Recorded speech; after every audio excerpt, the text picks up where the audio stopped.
die tijd woonde ik in de States. En ik vang einfach veel aan te reden met Eduard en Heidi. En daar is het, waar zij mij de visie meetelden wat ze horen, van het ook in de kerk geen believen aan te vangen. Ik ging eerst naar de Bibelschool aan mij rij te maken en daar heb ik me van stroomeren. En dan trachtte ik naar Bolivia en ik werd vrouw hier in Bolivia met te arbeiten en gaat zu mir arbeiten. Dann um sich dazu ran, dat in 2019, dann waren wir als Pastores eingesolft. Arno vroeg mich, have you al irgendwann mal als Pastores eingesolft? Und wir fangen immer da mit Jesus als mein Tipp zu schaffen mit Arno. Und ich lehre dort immer meine Menschen kennen. Sie solften uns ein als Pastores. En voets vangen de mensen aan te vragen, wanneer je in de kerk, hoe traf je, hoe ga je in de kerk en zo. En dat je dan niet zo veel moet te loten, dan vangt niet het leven kerk dan aan. We hebben lang gebeten en immer war Gott gefragt, aber wo soll die kerk heiten? En een dag, wie we op een Impact Vertical Camp in Stivol uit Mexico, kwam die Trappe rauf en hij had een polera aan en verre ons in polera zei dat niet het leven. En daar zei Gott zu mir, so wordt die kerk heiten, die wordt niet het leven kerk heiten. En van den Moment, wie ik me ganz sicher, ik vertelde het dan nog Eduard, und wie wirst du voort? So, wenn wir noch mal einen Tag mit Schweig anfangen, dann wird ich nie das Leben Schweig heiten. Der erste Gottesdienst wird der 23. Juni 2019 und da kommen 99 Menschen. Und Gott weiß uns, dass er immer noch eine Person fehlen wird. In den ersten Sonntag weiß ich noch, wo wir dann den Gottesdienst anfangen wollen. Wir werden als Jugendliche, wie wir dann auch ein Stück Nummer. En moeten aan de wand wat naam en in logo van het leven en schrijven de welkom op en we willen alle zo wat geven, weer wat komen en dat we wirklich, dus we willen abgerecht, wat zinnig zal zijn, wat maar erin alles te doen en einfach da weer eine Emotion einfach da weer ein Gefühl, wat we wissen nicht, wat angehen. En dat wir wirklich ein wunderbarer Abend, du war Gebet, du wird wirklich Gott in jeden gut Video und wir haben wirklich in Sage der erste Gottesdienst gehabt. Wenn wir zurückchecken, nur diese 5 Jahre, dann schauen wir einfach seine eine Handvoll sehen. Gott hat uns diese 5 Jahre gelehrt. Gott hat viele Menschen verändert. Er hat einfach Worte von Grund ab verändert und nie mehr. Er hat Familien geheilt und ganz verändert. Er hat den wahren Tod gebracht. Wir haben können für so viele Kranke, die hängen bleiben und die sind gesund geworden. Wir haben Menschen einfach Hoffnung in einen Tuss gegeben, eine Zeug. In diesen 5 Jahren habe ich die Gabe und die Kraft vom Herrn Jesus entdeckt. Und je mag wahrscheinlich erst mit der Kraft vom Herrn Jesus zu leben. Wir haben viel Taufasten gehabt, wir haben Chasten gehabt. Da sind auch viele Babys geboren. Kinder sind gekommen, so viel sehen, es passiert. Aber auch ein paar liebe Menschen von unseren Mädchen habe ich begraft und Abschied genommen. In dieser Zeit habe ich top gehielt, in dieser Zeit habe ich top gegeten, gefasst, gebet, gepredigt. So viele Sachen habe ich top erlebt. Von der Art habe ich alle top froh sein. Wir sind eine Familie in Jesus Christus. Und für uns ist nicht das Leben nicht ein Gebiet. Für uns ist nicht das Leben all die Menschen, die tot sind. ¿Qué significa ni el leven para ti? ¿Qué es para ti? Bueno, yo creo es un lugar en donde uno puede llegar con alguna carga y directamente cambia tu vida, ¿no? Sea emocional, económico o, no sé, en algún aspecto que uno lo necesite, yo creo es de mucha ayuda para uno. Niet het leven bedient sehr viel für mich, aber Nummer 1 würde ich sagen, das bedient mein Heim, mein Tschüss. Diese Menschen, die mir an mich Tschüss fallen, die mir an mich so fallen, als wenn ich da einen Körper hier habe, das ist echt. Für mich ist dort Gott nur das Kennenlernen und die Stamm einfach hören. Dass wir in der Versammlung hier können taub sein, einfach Gemeinschaft haben und einfach Gott wieder kennenlernen. Dat is mijn thuis hoe je einfach kunnen zijn het Gott aanbidden en met Gemeinschaft haben. Günstig wie sein wie Gott, Gott aanbidden, froh sein am Herrn und de Wied uitspreken wat Gott van zu tun hat. Am Ihrem. Für mich bedeutet das wirklich, wo wir können viel Wasser und viel Gemeinschaft haben mit dem Herrn Jesus und auch wirklich nie Personen immer waren opnemen aan ons tjoit en dat we werkelijk kunnen met nieuwe mensen terugwassen. Ja, dat is een grote zin voor Reitwaren, Rieperwaren, om dat evangelium weer verspreiden. Sehr viel wird, weil da fängt einmal mehr nicht in dem Wort Gottes, was da geredet wird, sowieso ein Wunder, was wirklich sehr schön ist. Und ich stehe mit Tschüssi-Fall, dann komme ich in Hus. Yisrael para mí significa familia. Okay. Me han abrazado y me han recibido con tanto amor, mi familia.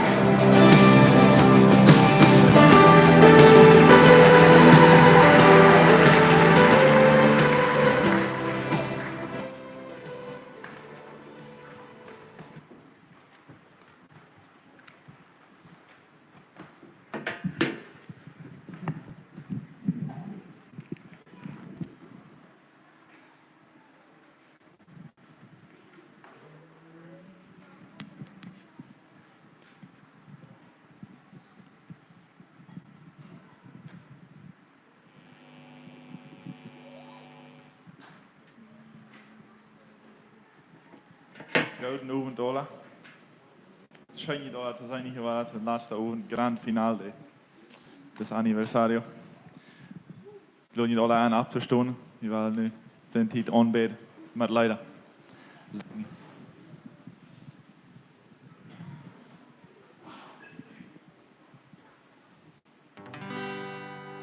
God regeer. God regeer. Vermare je din recht.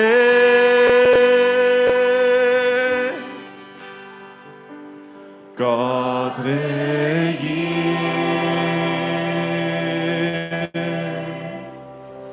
God regeert. Vermare je din recht.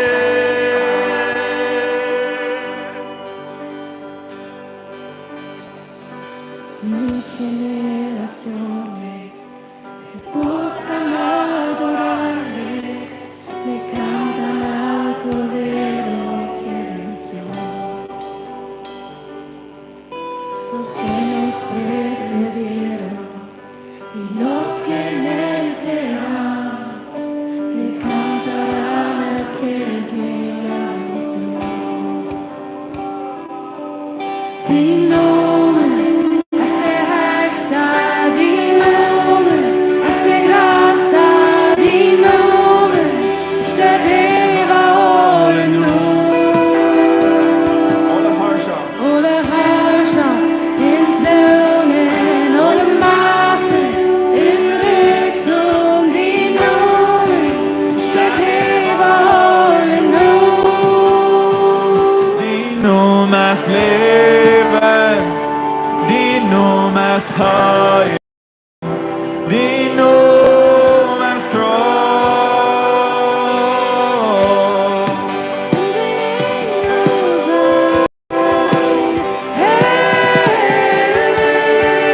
ohne Schöpfung sehen.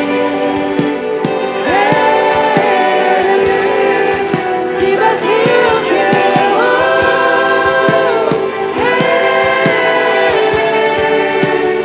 heilig,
zur Himmelstau, macht der Stein, wo war jedoch, in dat lang gewand in der, en de dode standen op, engel tegen staan en touw, wilt aan jeder wordt nu chat, nur den Vater wordt ganz nie, lässt das Sinn, Joyful on. Love like fear, that's a boy, Evangelium, and the left by my soul. There's the love and that scene over. See, I knew what hope they'd be. Up your life from the agenda, take the life and there's a tale. Presten fuera! Presten fuera!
Celebra, nuestro rey regresará. Hay un reino de fiesta y la noche acabará y el día traerá alegría y la noche acabará y el día traerá nuestro Mesías y la noche acabará y el día traerá alegría y la noche acabará y el día traerá nuestro Mesías y si el día fuera hoy ¿qué encontrará? La iglesia adorando.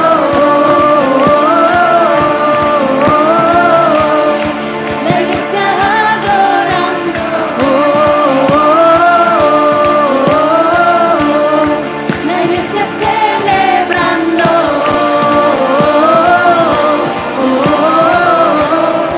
La iglesia celebrando.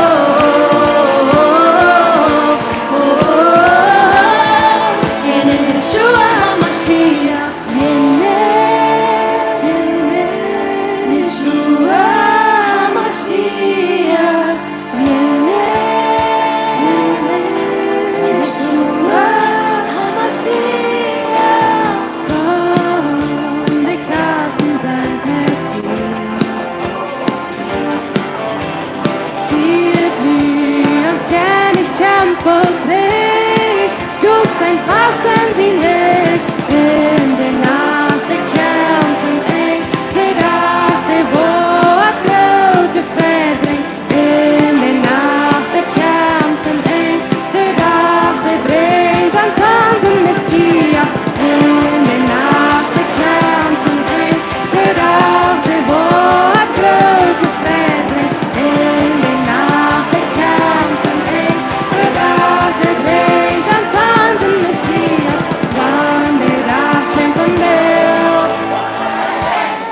Te chocan pero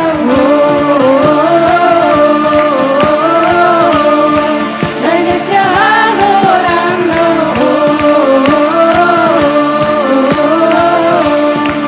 la iglesia celebrando,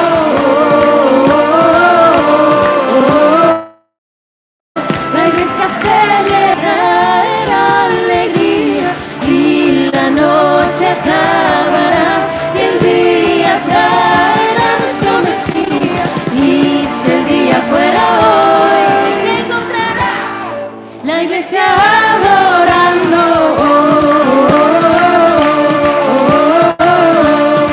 la iglesia adorando,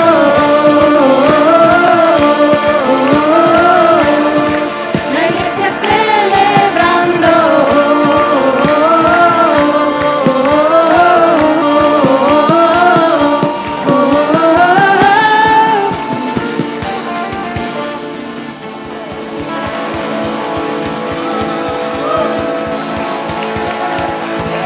La iglesia está de fiesta. Bien celebrando. 5 años adorando a Yeshua.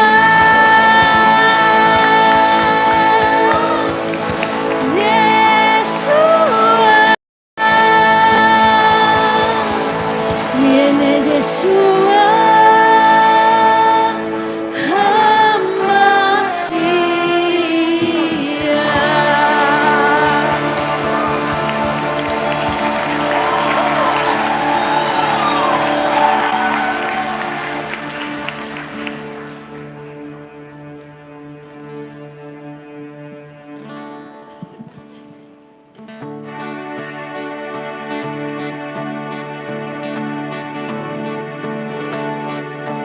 Mi vergüenza me sepultó,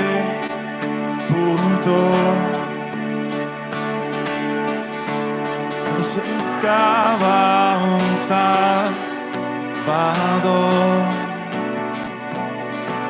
mas tu perdón me liberó.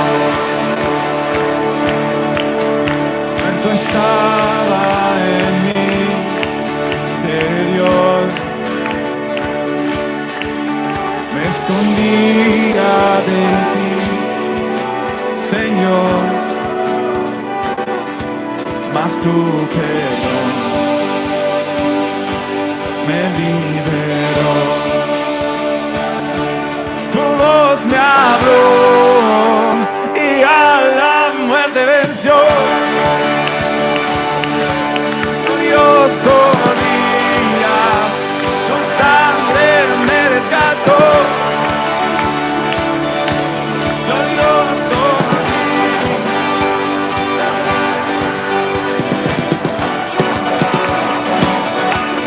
glorioso día, tu sangre me rescató.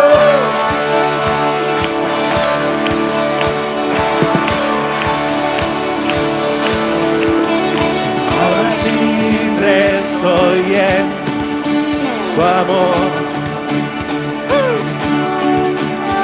Es tu gracia la que salvó. Mas tu perdón a mí me liberó. Tu voz me habló y a la muerte venció. Glorioso día, tu sangre me rescató. Tu voz me habló y a la muerte venció.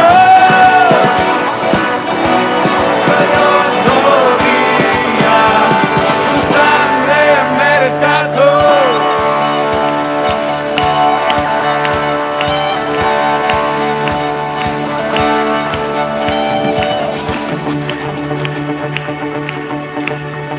Mi pecado me rescataste, en tu gloria cadenas se rompen. Vivía solo y sin consuelo. Ahora soy ciudadano del cielo. Tú me sanaste estando herido. Jesús, por tu amor yo respiro. Tengo futuro, ahora veo, porque tu voz me habló.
que mil años lejos de ti, Dios, tú eres mi gozo, Dios.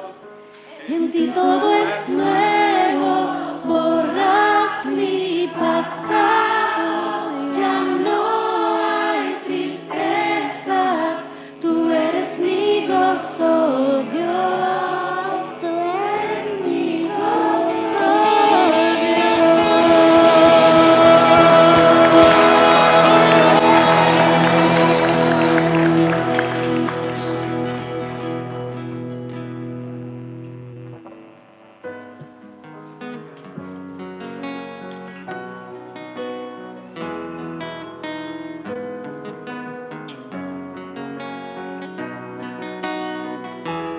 Du wirkst mir mit ne melodi, du fällst mir med en løgn. Von der distre Macht wirkst du mig uns fri, vad all dig Angst verschwand. Ich sieh nicht meins Blut für Angst, ich sieh ein Gottesland. Ich sieh nicht meins Blut für Angst, ich sieh ein Gottesland.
hvor vi dat kender, hvor vi kender Gottes Tænger sein, das plus der den Heiligen Geist.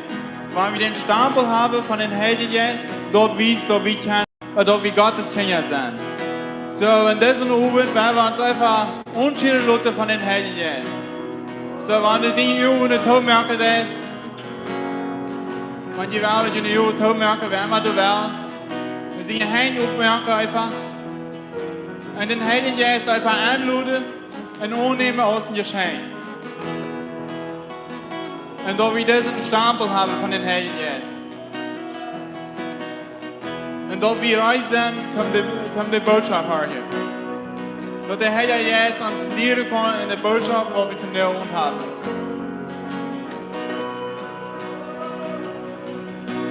Weet einfach met Heilige Geist, kom erop. Schier me aan, Heilige Geist. In dit moment, Heilige Geist, laat we ons in dingen wel nemen. Verander du, Heilige Geist, mijn leven van jou aan. Kom erop, Heilige Geist, en verander du. Wens van du valt, dan wil we veranderen. Breng erwartung in mijn hart. En dat ik kan erwartung wiederbrengen. Im Namen van Jezus. Heilige Geist, dankzij. Te mij veranderen van de oven. En dat ik kan. Nu dan God gebracht worden. En die jij wordt. Maar vier Heilige Geist. Honger en dorst nu die. Die zijn van die omheen. Geef ons Gottes vrij. En mijn mensen vrij. En noem me Jezus.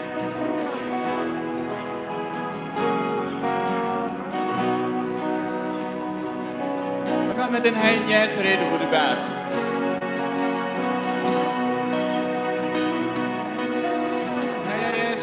Hier verder. Jullie allemaal van die Heilige.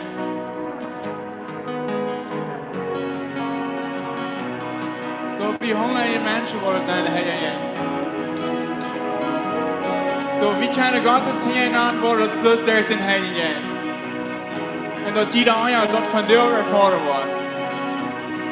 Dat jeder einer kan getauft worden met een Heilige Geest van de ogen. Yes. Honger en dorst. Nu die Heilige Geest.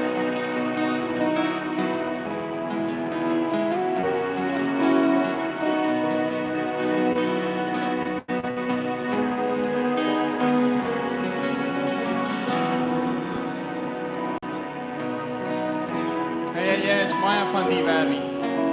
Ik wil die stem horen leren. Ja, die stem, nu dan haar je leren. Dat we kunnen dien bellen dan de Heilige. We gaan ons eruit in deze hoofd, Heilige. Zie dan aan wat hier is. Kom dien goed aannemen en van jou veranderd worden. En met veranderde hart terug naar huis kunnen worden. Heilige, in dit moment. Schanje, jeden wordt jij verkopen uit, Heilige Geist. Dat honger en dorst wordt afstand door die. Dat du een zetje wordt zijn door die, Heilige Geist. Heilige Geist, dankzij voor de arbeid wat u in deze 5 jaar gedaan hebt. We beten nu voor de toekomst, Heilige Geist, dat u ons stratere dingen doet. Dat we niet wieder blijven, sondern immer stratere dingen ervaren met die. Met een duimetje gehoorzaam hart, voor die Jezus.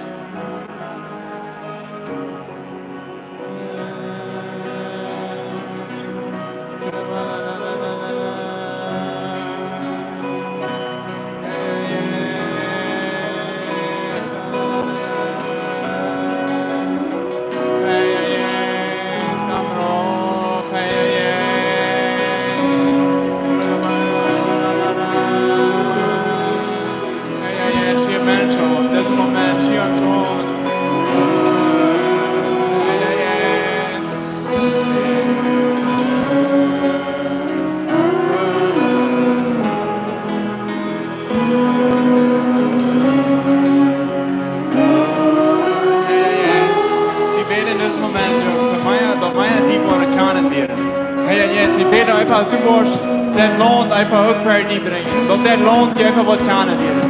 Und dass diese Zeit einfach was mit dir tun in den nächsten Jahren. Und dass diese Zeit von meiner Boss in dir, Jesus. Danke für Jesus, für die Arbeit, die du bei mir tun hast. Wir beten einfach, Jesus, in diesem Moment für meine Arbeit an. Und dass meine Arbeit abstunden für die in der Rechtschaffen. Ja, Jesus, wir beten einfach, dass die Anstrengung wird. Und dass Freiheit passiert in den anderen Orten. Freiheit passiert in den anderen Menschen, Herr Jesus. Dass meine Kinder die nicht mehr werden. Dass meine Kinder die nicht mehr werden. Herr Jesus, wir beten, dass du wirst kommen. Dass einfach keine ganz unter hier was keine Arbeit. Und dass China wurde eine persönliche Sendung tun, Herr Jesus. Wir beten einfach, dass du wirst anstellen. Dass du wirst Städte einfach auflegen. Dass du wirst Freiheit in den Menschen entscheiden, Herr Jesus. Dass du einfach wirst Menschen begegnen. Dass Menschen keine Freiheit durch dich, Herr Jesus. Dass Menschen können einfach sagen, dass sie die Kinder sind. Dass sie können in den nächsten Jahren mehr Menschen abschauen. Und sagen, dass sie haben die Erfolge. Und dass sie haben die angenommen. Jesus, wir beten in diesem Moment über Verradung. Verradung in Bolivien. Für die Kolonien, für Städte. Für die ganze Land, Bruder. Wir beten einfach, dass Menschen wollen hier antworten. Dass wir einfach Geld was uns auf einfach getragen. Über diese Nation tun, Bruder. Dass du was Worte merken. Dass du von dir und Worte merken, der ist hier in diesem Mann. Dass du was Worte merken in der ganzen Land. Und dass Worte keine Röcke mehr worden, von dir nie Erwartung. Aber Erwartung immer weiter in uns Europa. In uns persönliche Leben. Wir beten Verradung, Jesus. Dass Worte wollen reich gemerkt worden. In der ganzen Land. Wenn die Menschen zijn wat de hoort gegen die schoppen, dat ze gerade so hoch nicht. Und dann wir wollen mit positiven sein wieder tätig. Mit Glauben für die nächsten Jahre. Und dass du wirst die Zeug Glauben schenken, jeden einen von hier. Und dass jeder einer kann glauben, dass alle Wohnen kann geraten werden.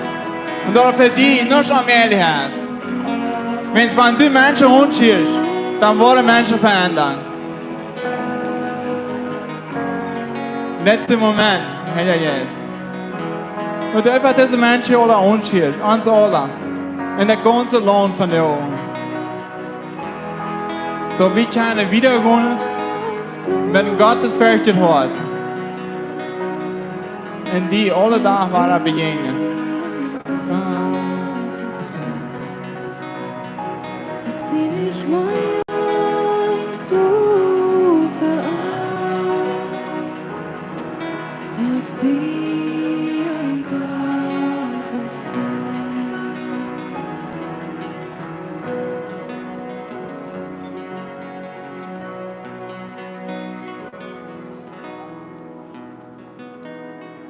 Halleluja. So schön. So, wir können uns alle einmal hinsetzen. Wir sind nu gekommen, was uns Hindern abverheben, aber fair dort, weil wir noch eine Person hier noch verder roepen und die will wir noch zu uns ehren. Und dat is Eduard. Kom.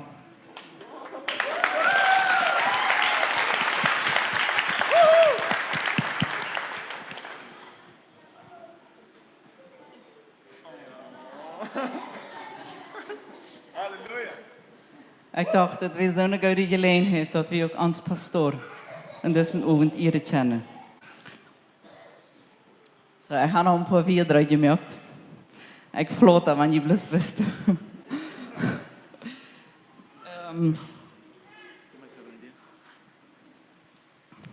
Ik dacht, 5 jaar wordt ik 5 dingen over jouw pastoor gezegd, wat mij immer waren opvallen. Ik dacht, het is een zeer goede gelegenheid dat ik die eren kan, Eduard, als mijn eigen man, maar ook als de pastoor van deze kerk. Het eerste voor wat ik die eren wil, is voor een nieuwe aanvang. Dat u einfach die angst ziet leidt, die twijfel, die onzekerheid, die niet weten, vielmaal weet wie niet wordt wieder wat kunnen. Du wirst jong, oder du bist jong, du hast keine Erfahrung, um ein Pastor zu sein, und du siehst einfach zu Gott, ja, ich mag einen neuen Anfang. Dat is het eerste. 2. Dat u zo übernehmend bist. Mensch, der ihr dort ist übernehmend. Das ist mit mir einmal in Korumba, der ich ein Stück gerannt, dass wir einmal in Haus kommen können. Und ich dachte, das schafft nicht. Und ich kann Gott bloß danken, dass du so Courage hast und so übernehmend bist. Als Deel naar Canada terugtrok, dan hadden we niet een bandenleider. En ik heb veel meer gedacht, waar wel we dat? Waar waren we dat plus steunen? We hadden den deel kunnen aanbrengen in Bolivien. Maar die trok terug. En daar nam ze niet toe, maar aan de vingers mes bladen. En hij zei, ik wil die banden trekken. Ik wil dat terugtrekken. We waren een banden hebben. We waren niet met video's zingen. Dat derde is, waar du mensen leefst. En ik als die vrouw, zie nog dat alste geëerd, dat du mij zo leefst. Dat du onze kinderen leefst. En dat du al deze mensen leefst. Ihr habt zoveel lief voor mensen. Voor verloren mensen. Voor mensen wat Jezus kennen. Voor alle soorten mensen. Want Arno gelooft dat God gleicht mensen. Ihr gleicht ook zijn mensen. En hij leeft met zijn hart. Ohne Leif wird dit alles nicht sein. Dat vierde ist, dass du ein Durchbrecher bist. Im Geistlichen, im Bibellesen, im Unterrichten, im Beten, im Singen.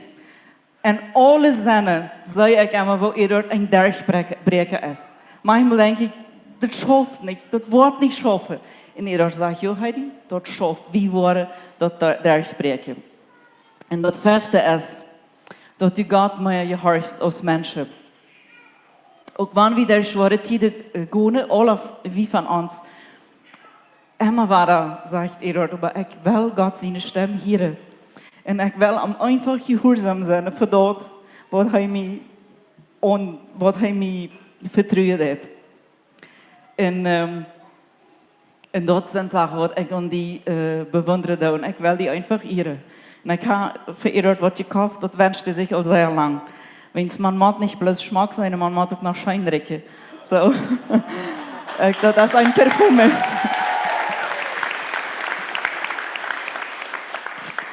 Weil erst vielmal in der Studie gegangen und habe sich dort becheckt und wie Leute dort immer stehen. Und ich dachte, wenn die 5 Jahre war, dann kann die Pastor wieder Schein riechen. So, ich glaube die.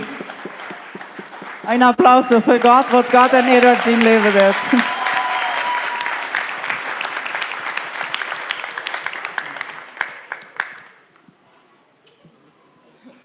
Ich kann nicht für die, sagt ihm hier groß, aber das war das nicht. Das alles ist so genug. So, wir wollen nu noch ans Opfer heben. Und vier Weg sieht Gott und lädt Gott in mein Hort, dass wir sollen einen Weg nicht grünzen über uns Land. Weißt du, wie schwer das wir? Für uns wird das sehr schwer. Wir fuhren den anderen Tag nach Santa Cruz. Und ich weiß nicht, als ich auf die wirkende Kontakt alle neue Humpeltjes gesehen habe. Das ist immer so vor. Das sind 8 Humpeltjes. Und wir fuhren über die Humpels und uns jankert so grünzen über die Menschen, die nie Humpels gebaut haben. Aber wir sehen uns noch, wir wollen sehen, wir wollen ein Sehen sein für das Land, wir wollen nicht schellen. Und von dort verteile ich mit ein paar Männer, die hier sind. In dieser Weg habe ich auch ein paar Flecken besorgt. Und alle, kann jemand diese Chenya holen? Brisa, vamos a hacer un poco de silencio.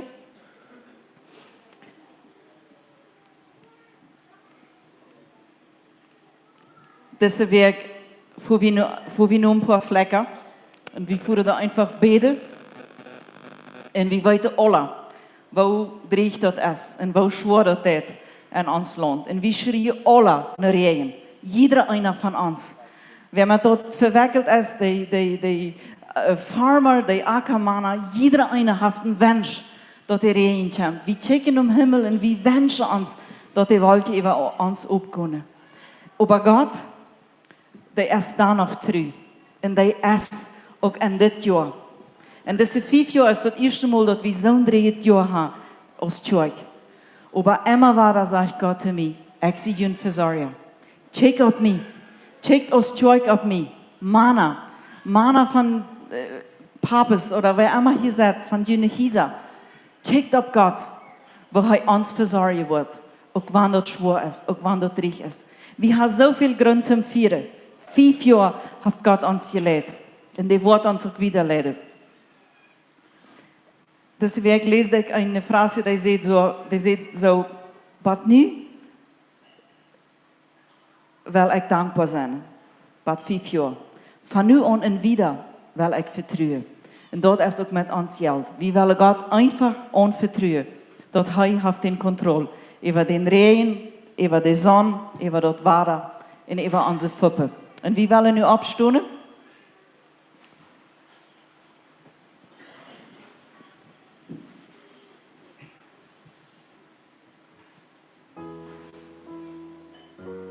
Im Psalm 121 sagt die Bibel, von wo kommt meine Halb?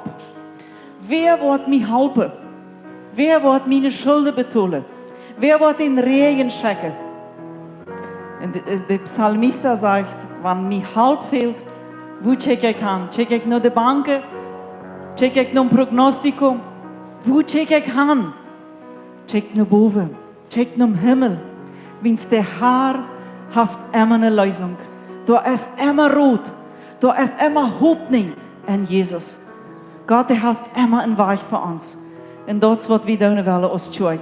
Wir wollen deep in unsere Pfoten und wir wollen einfach auf den Herrn vertrauen. Wenn es dein Wort uns hier helfen. Er ist der Einzige, dem die Ehe gehört. Und ich will nu beten.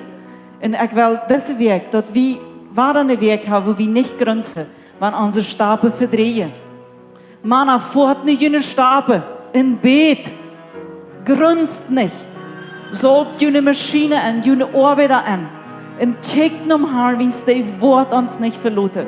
Wenn wir die Bibel durchlesen, wir lesen immer weiter. In Portugies sagen wir, bei den 90 Minuten beim Football, nos 45 minutos do segundo tempo, wenn der Football noch bloß ein paar Minuten fehlen, dass das zu eng ist, dann kommt manchmal noch ein Goal. Und so ist das mit Gott. Manchmal reicht Gott das so aus, wie weit nicht, wo das wird wiedergehen. Und dann kommt die Sehen über uns. Amen. Gestern haben wir das so klar hier, dass wir sollen uns Fleck verteidigen. In diesem Weg, wo wir unsere Flecken verteidigen. Wir wollen einfach Gott danken, dass er auch das 3 Land und das 3 Jahre in seiner Hand hat. Dankeschön für was du das. Dankeschön, dass wir auf dich vertrauen.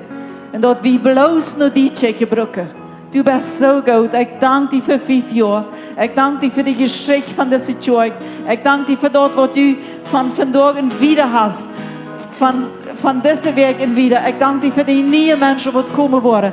Ich danke dir für die Menschen in der Kolonie, die channelieren, die den Heiligen Jesus erfahren, die mit dir leben. Dankeschön für das, was du bist, für das, was du bist. Und ich sehe in jedem einen diesen Weg.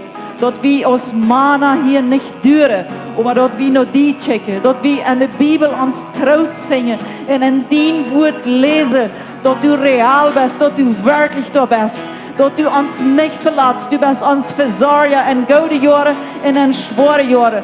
Und dort mit Hoffnung und dort, wo wir nicht Hoffnung haben, wo wir nicht weiter, wo das wiedergehen wird. Vater, ich lobe dich für das, was du da ist und mang dein Volk. Und ich sehe in jeder Familie, die hier ist, dass China braucht Zwiebeln, wo dort Mehl ankommen wird, aber dort wir einfach nur die checken, dort wir abstehen und schaffen und auf die vertrauen, wenn du bist uns Versorger. Du bist so groß, die will wir ehren, die will wir allen danken und die will wir loben und preisen, Vater. Dankeschön für was du das. Dankeschön, dass du uns versorgst mit Gesundheit, mit Frieden. Mit alles, was wir brauchen. Keiner von uns kommt nach dich. Keiner von uns geht nach dich. Keiner von uns braucht Hunger, wenn du bist uns Versorger. Dankeschön für was du in Bolivia das. Und lasst uns auf die checken. Lasst uns nicht nur den Dollar checken. Lasst uns nicht nur die Ökonomie checken. Lasst uns nicht nur die Prognostikus checken. Aber wir vertrauen auf die. Wir sind die Kirche, die auf die vertrauen. Wir weiter, dass du wirst antworten. Du bist unsere Antwort, du bist unser Halt, du bist unser Radar, du bist alles, was wir haben. Ohne die sind wir nichts. Wir kommen durch diese Erde, wir verlassen diese Erde. ohne nichts, Herr. Du bist das Einzige, was wir haben. Und ich lobe dich, dass wir dich haben, dass du lebst, dass du lebst, dass du lebst und dass wir dich erfahren können auf das hier. Dankeschön, Vater. Dankeschön für den Segen. In den Namen Jesus. Amen. Amen. Du kannst den Opfer bringen. Bring den Tier, bring den Opfer.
Halleluja.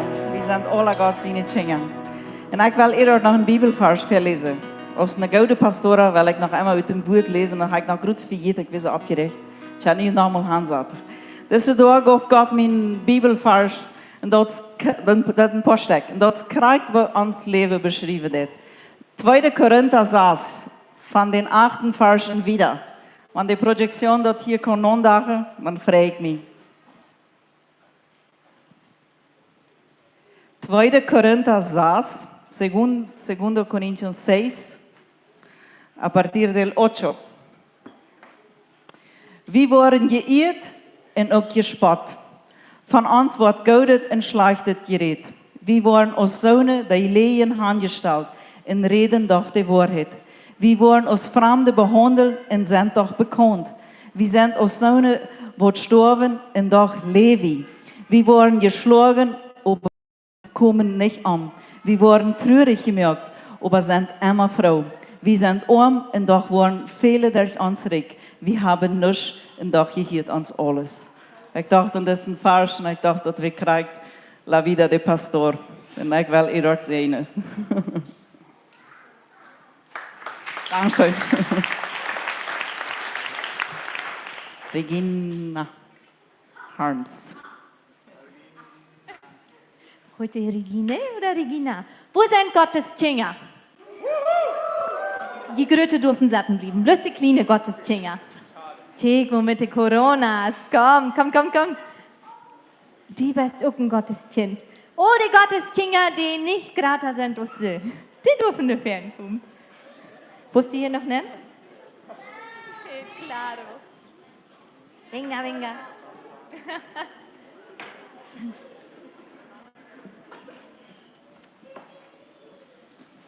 Wollt ihr, wenn du morgens, dass wir so gut, da habt Iva gesagt, dass es gut ist, dass die verschieden sind.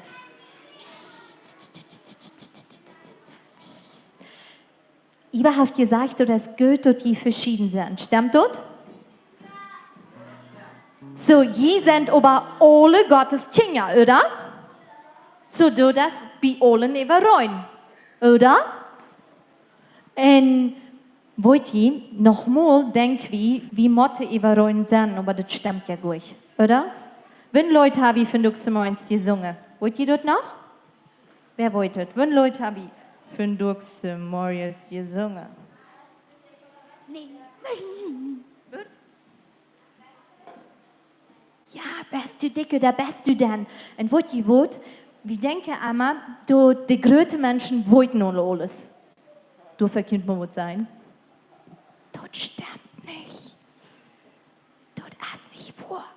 Die wollten ein klein bisschen mehr aus wie, aber nochmal haben die auch Trouble, wenn die nicht so sind, so ist die andere. Können ihr das verstehen? So, Steigt mal alle ab in eine Reh. Und dann wo wir die großen Menschen dort mal versingen, was Gott da immer sagt. Oder? Steigt mal in eine Reh. Check zu die großen Menschen. Eine Reh. Steigt in eine Reh. Du hast noch Ruhm. Vamos. Du hast noch Ruhm. Du, stell dich in die Reh. So. Und nu Ola. Wir singen Typ dort Leute, bist du dick oder bist du denn oder zwischen denn? Die haben das einmal gehört, denke ich. Wie Menschen müssen das immer weiter mal hören. Durch das Ganze dünnt es, will uns dort lad. Durch das dünnt es, wird uns jed. Und dort bloß wichtig ist, dort wie Gott seine Kinder sind. Wie Heu deed alles für uns. Jesus hat alles für uns getan. So, krieg dort Leute an? Ich glaube, wir brauchen den Mikrofon noch nicht, oder?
So, wir kommen bij ons laatste woord, Pastor Arno.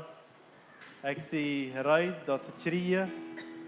En ik zie me zeggen van jou worden hier viele Sachen omgereed worden. En gescherrt worden. En ik vreem je al, en wel we onze woorden ophangen. Heer Jezus, dat we kunnen een openen woord hebben, dat je kunt vier hebben wat je zei is. En todo tuyo, zo wil ik maar zeggen.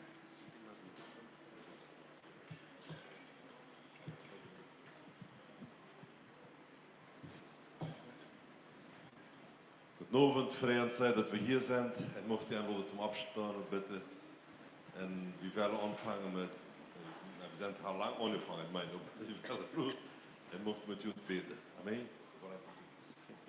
Pai Celestial, muito obrigado por essa noite. Vader im Himmel, vielen Dank für das Obrigado, Abend. Senhor Jesus, porque estás aqui. Dankeschön, Jesus, dass du hier Obrigado, bist. Espírito Santo, pelo teu agir em nosso meio. Dankeschön, Herr Jesus, für Obrigado dein pelas Werk in unserem crianças. Leben. Dankeschön für die Kinder. Obrigado pelos adultos. Dankeschön für die Großen. Obrigado por essa festa. Dankeschön für das Fest. Pai, nesta hora, Vader, an dieser Stunde. eu declaro que o sangue de Jesus Ich bete, dass das Blut é Jesus, poderoso der ist para kraftvoll, perdoar für pecados Sünde vergeben. e para cobrir cada pessoa que aqui está. Und bedanke jeder E Person, em die nome hier do ist. Senhor In Jesus, Jesus Christus in eu quebro Nome. agora todo o grilhão, Bete ich, dass toda alle- algema, dass jeder Kid, was hier ist. em nome do Senhor In Jesus Jesus. Christus in Nome. Todo espírito maligno, Alle bei sie todo Jesus. espírito imundo, Alle anderen todo Jesus. demônio, Alle Em nome de Jesus. In Jesus Christus Eu declaro que você não tem mais poder nesse lugar. Ik zei dat u hast Você geen não kracht tem meer mais op deze poder stad. sobre esse homem. Du hast geen Você kracht não over tem deze mais man. poder sobre essa mulher. Du hast geen kracht Os over deze vrouw. pecados dela são perdoados.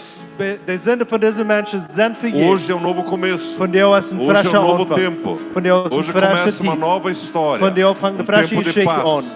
Em nome do Senhor Een tijd Jesus. van vrede in Jezus Christus zijn naam.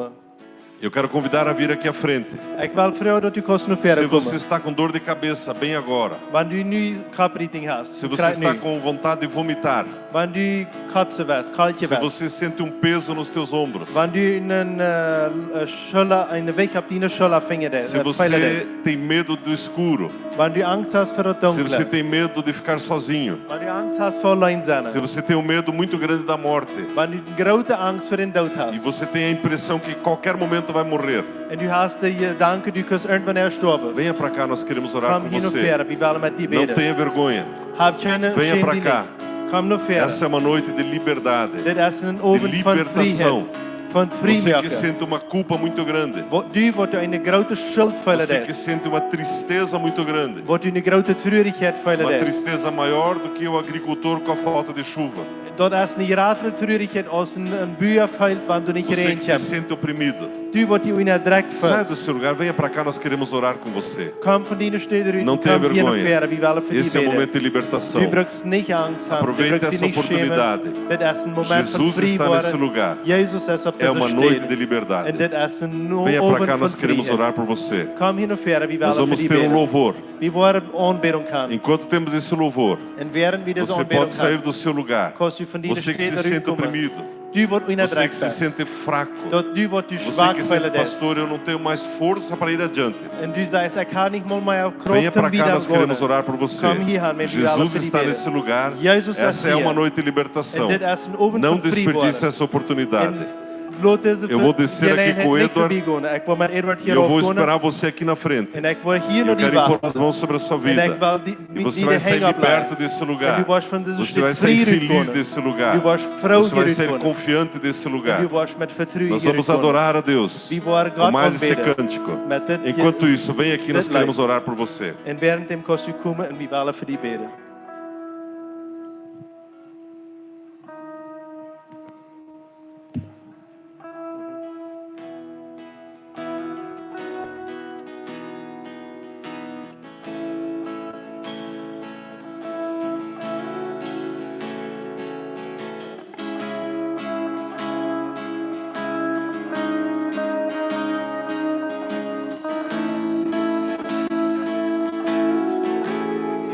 Es ist alles nur Gnade, unverdiente Gnade. Ich kann nichts tun, um dir mehr zu gefallen. Du siehst mich gerecht, heilig und rein. Durch dich kann ich sein, durch dich bin ich frei. Es ist alles nur Gnade. Unverdiente Gnade, ich kann nichts tun, um dir mehr zu gefallen. Du siehst mich gerecht, heilig und rein. Durch dich kann ich sein, durch dich bin ich frei. Ich seh mich mit dir gekreuzigt, mit dir auferstanden. Versetzt in dein Reich, für immer eins mit dir. Dein Geist lebt jetzt in mir, ich hab alles in dir. Du bist immer mit mir, ich bin dein. Jesus, dein Werk am Kreuz ist für immer genug. Dein Blut reicht aus für jede Nation. Der Weg ist schwarz zu deinem heiligen Thron.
Ik vraag dat de leiders gaan naar verder komen voor andere beden, bitte.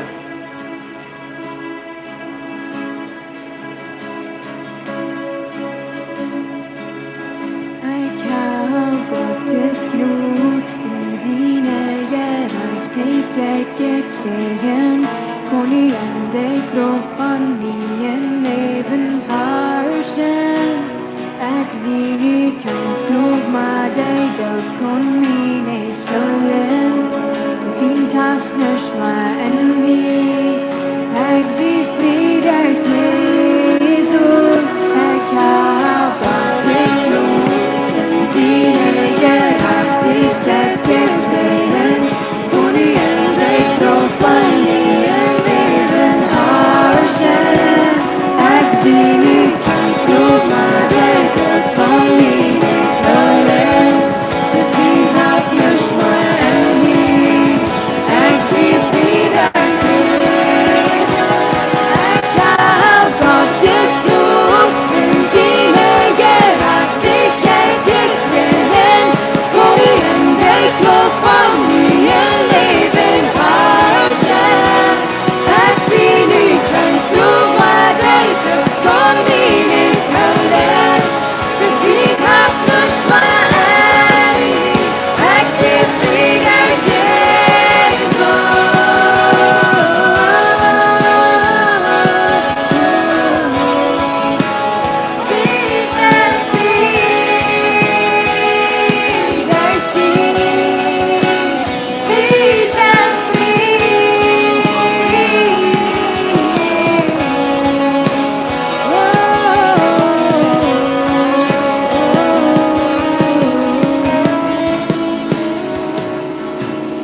Jesus, din Werk am Kreuz ist für immer genug. Din Laut bricht auf für jede Nation. Die Werk ist mit Frieden und deinem heiligen Traum. Leu wir essen Luft, deine Motivation. Jesus, din Werk am Kreuz ist für immer genug. Din Blut liegt auf für jede Nation. Die Werk ist mit Frieden und deinem heiligen Traum.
für jede Nation.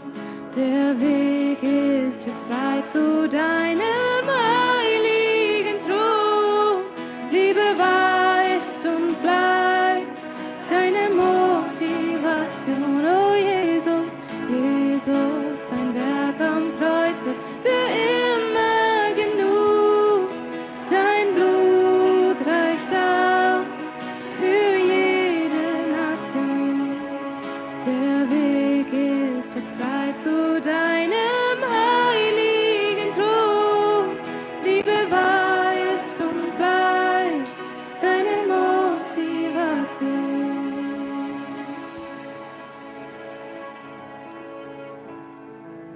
Glória a Deus. Noch wer, Johann? Was hier passiert, verschiedene Geschichten, verschiedene Sachen passieren. En einfach wanneer een mens zei wat vrij wordt van deze bedrijfje, dat zijn we hier roept. Amen. Herr Jezus kom, hij die para destruir as obras do diabo. Assim mesmo, ja? Dat ook kom Herr Jezus. En het vreemd me nu grootste, een jonge ehepaar, hij nam Jezus aan als zijn rader. Ja, een applaus voor onze nieuwe vriend daar. Maar Deus, vrij ons met jullie. Emma vai komen. Emma vai komen. Irgendwer wat op bezit is. Is het eerste mal dat je komt? Is het eerste mal dat je hier komt? Ja? Kun je bitte opstaan en wanneer je rondom, dan kun je den al een abrazo geven. Bitte stot op en je van die gemeente, kun je mal al een abrazo geven, dat ze zich je luift veilen. Die zijn hier thuis en zeer herzlich willkommen. Een nieuwe aanvang voor je leven. Gloria a Deus.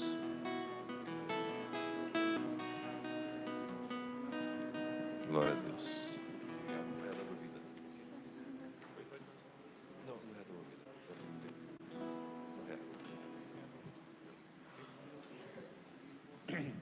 Glória a Deus. Ik wil met u een woord mitteilen en mocht nog een applaus voor deze koraal hier, ja? Sehr schön. Muy bueno. Muito bom.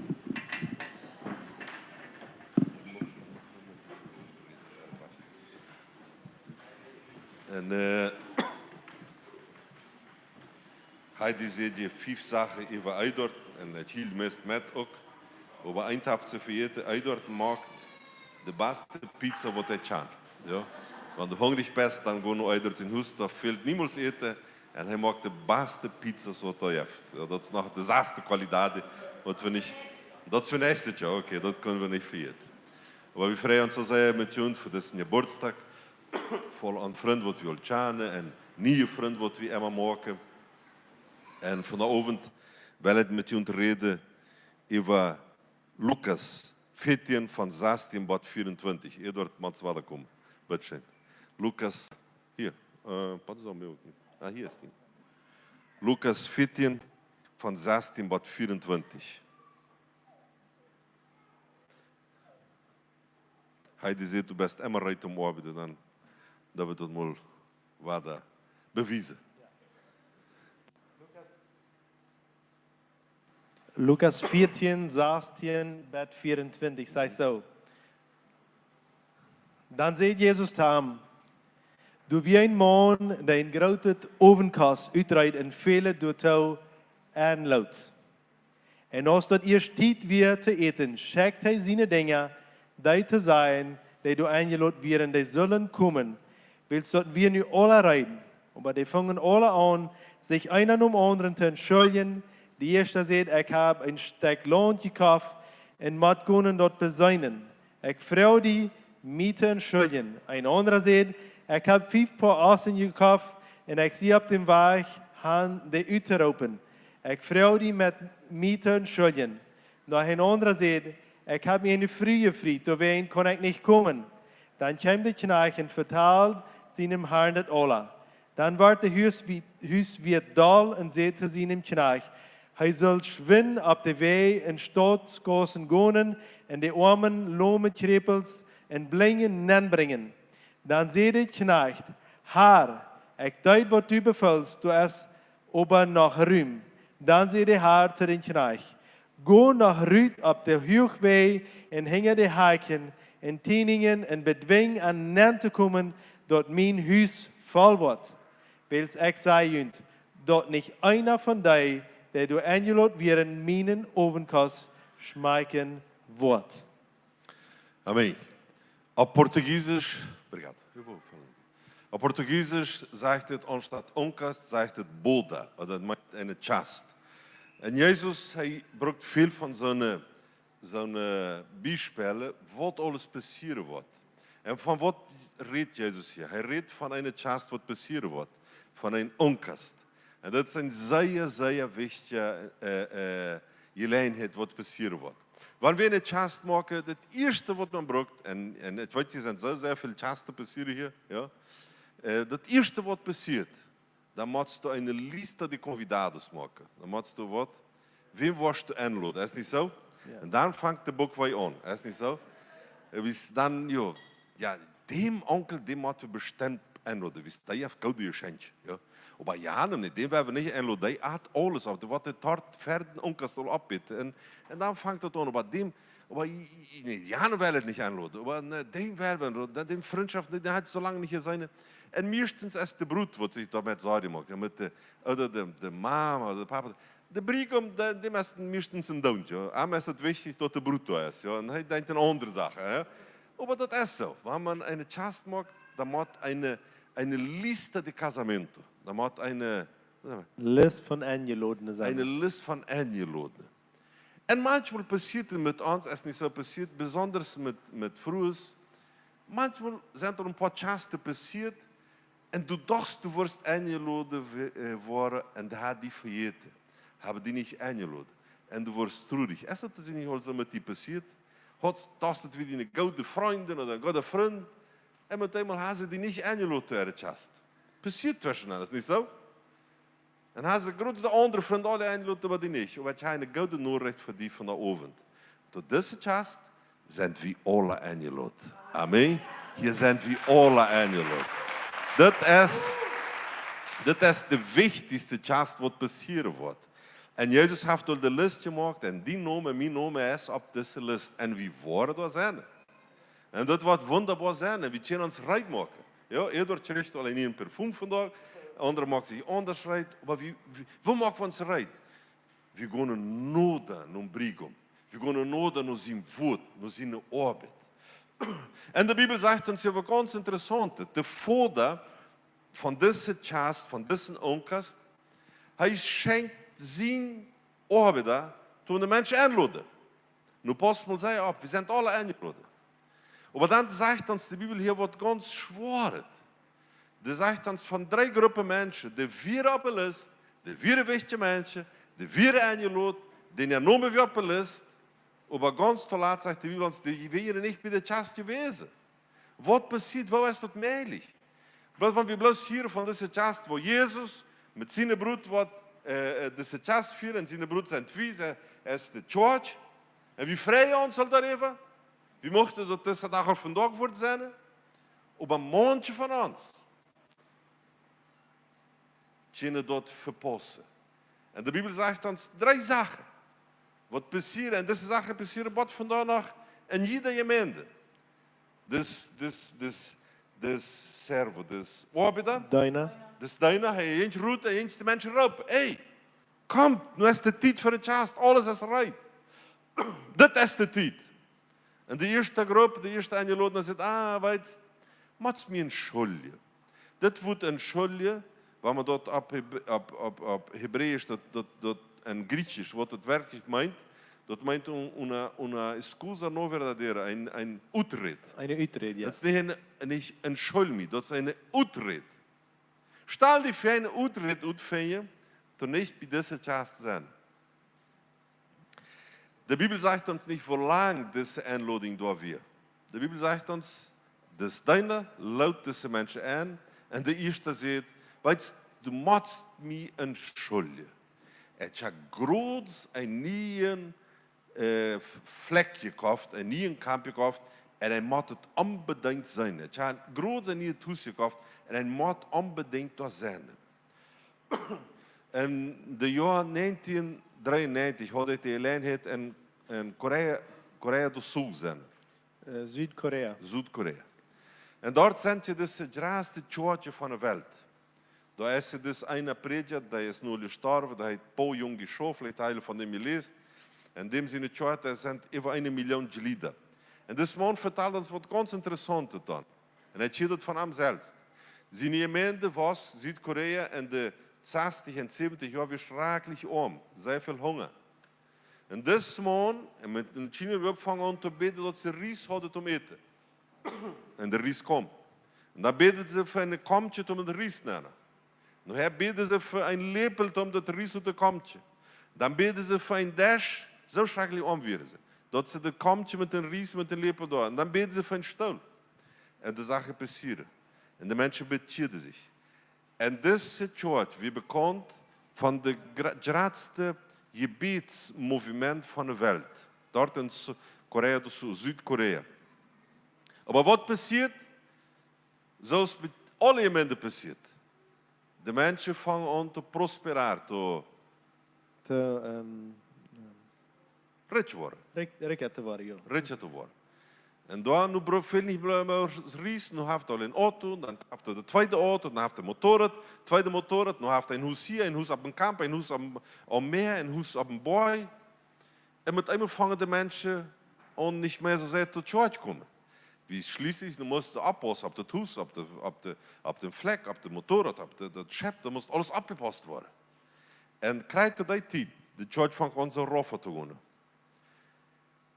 Ist es eine Sünde, ein nicht Fleck haben? Nou. Ein nicht Auto? Nou.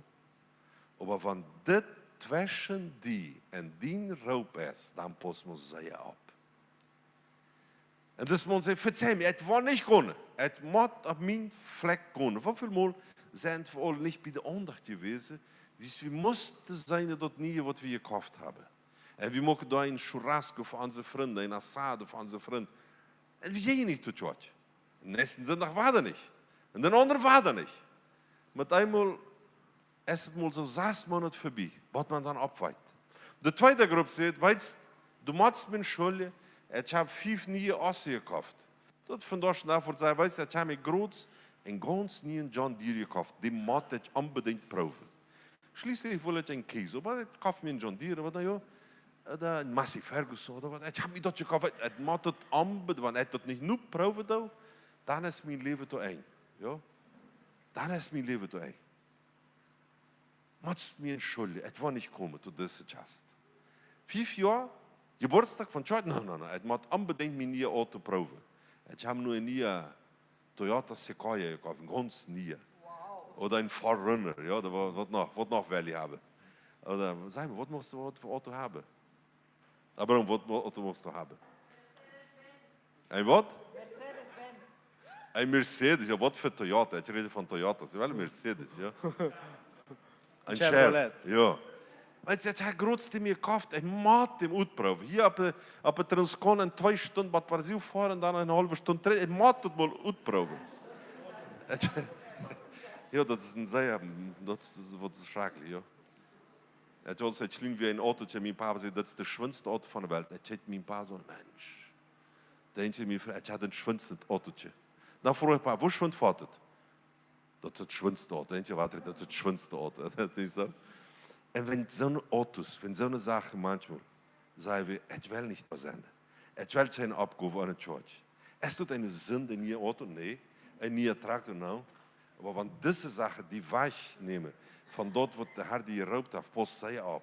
Und die dritte Gruppe, die sieht, was schwarte Betrieb ist. Die sieht, ich habe mich groß befreit. Ich kann nicht kommen.